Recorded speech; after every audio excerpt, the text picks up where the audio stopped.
Sejauh ini masih banyak ditemukan kasus-kasus persekusi, kekerasan, dan diskriminasi oleh satu kelompok masyarakat terhadap kelompok lainnya.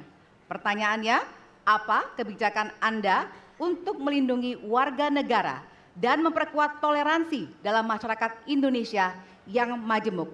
Waktunya 2 menit dimulai dari sekarang. Setiap pelanggaran hukum tidak boleh dibiarkan tak dihukum. Karena apabila dibiarkan, dia akan menular dan dia akan dianggap sebagai sesuatu yang benar. Karena itu langkah yang pertama adalah setiap kali ada pelanggaran dikerjakan oleh siapapun, kapanpun, dimanapun, maka tegakkan aturan, tegakkan hukum. Nomor 1. Yang kedua, ketika kita berbicara kerukunan, maka kita harus melakukan usaha berkomunikasi dengan semua. Negara tidak boleh memusuhi salah satu unsur yang ada di masyarakat. Nggak boleh.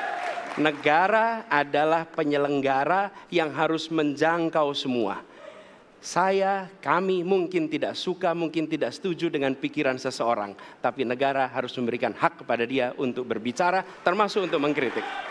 Sehingga ada ruang kebebasan kepada rakyat untuk menyampaikan pendapatnya.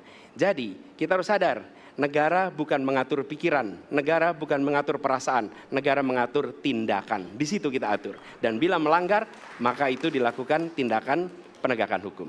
Lalu ketika sampai kepada usaha untuk menjangkau semua, pasti komunikasi dilakukan. Tapi selalu saja ada peristiwa pelanggaran, ada peristiwa kekerasan, dan seringkali rakyat tak tahu kemana harus melaporkan. Dan ketika mereka berhadapan dengan pihak lain, seringkali mereka membutuhkan bantuan hukum. Karena mereka berhadapan dengan berbagai unsur yang ada di masyarakat. Karena itu kami merencanakan membuat sebuah program yang disebut sebagai online untuk pelayanan pengacara gratis. Jadi ini adalah online pelayanan gratis. Yang kami sebut sebagai, istilah yang kami gunakan adalah Hotline Paris. Itu namanya kira-kira. Nah, dengan cara begitu, maka rakyat mengalami masalah bisa minta tolong kepada negara untuk didampingi pengacara dari negara. Terima kasih. Baik. Terima kasih. Dan selanjutnya kami persilakan kepada calon presiden nomor urut 2 untuk menanggapi jawaban dari calon presiden nomor urut 1. Waktu Bapak 1 menit dimulai dari sekarang. Saya kira yang sangat dirasakan oleh banyak kelompok, terutama kelompok minoritas, Pak. Saya ingin tanya bagaimana tanggapan Bapak tentang keluhan adanya kelompok-kelompok minoritas yang ingin membuat tempat ibadah tapi sangat sulit karena faktor-faktor yang dipersulit oleh birokrasi dan sebagainya. Masih ada waktu, Bapak? Cukup. Sudah cukup? Baik, terima kasih. Selanjutnya kami persilahkan kepada calon presiden nomor urut 3 untuk menanggapi jawaban calon presiden nomor urut 1. Waktunya 1 menit dimulai dari sekarang. Ada yang lebih penting saya kira, meskipun seluruh proses memang harus dilalui. Penegakan hukumnya, menghukum yang bersalah, dan aparat hukum tidak boleh ragu pada soal itu. Tapi ketika kemudian kita kembalikan pada persoalan yang potensial muncul, itulah kenapa Pak Mahfud kemarin di Sabang berbicara dengan banyak tokoh agama. Agar di samping pendidikan agama, mereka memberikan juga pendidikan budi pekerti. Agar kemudian dia bisa mengerti sejak awal bagaimana berbeda dalam suku, agama, golongan, sehingga mereka akan bisa bareng-bareng memahami.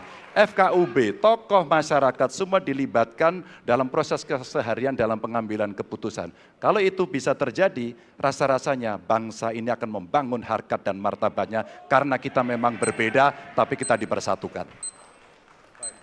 Masih ada waktu, Bapak? Cukup. Ya. Dan selanjutnya, kami persilakan kepada calon presiden nomor urut 1 untuk merespon tanggapan dari kedua calon presiden lainnya, dan waktu Bapak 1 menit dimulai dari sekarang. Terima kasih. Pak Prabowo, perlu kami sampaikan bahwa ketika kami bertugas di Jakarta, maka ada begitu banyak izin-izin gereja yang mandek 30 tahun, 40 tahun, dan tuntas dibereskan. Oke?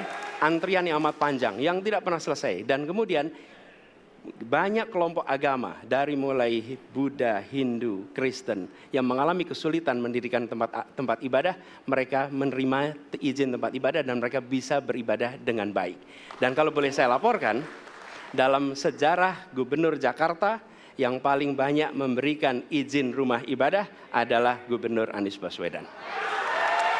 Termasuk ketika umat Islam mau mendirikan masjid dan tidak bisa mendapat izinnya, saya bicara. Ketika umat Kristen mau mendirikan gereja tidak bisa mendapatkan izin dari masyarakat, saya bicara. Dan semuanya akhirnya mendapatkan izin untuk bisa beribadah. Terima kasih.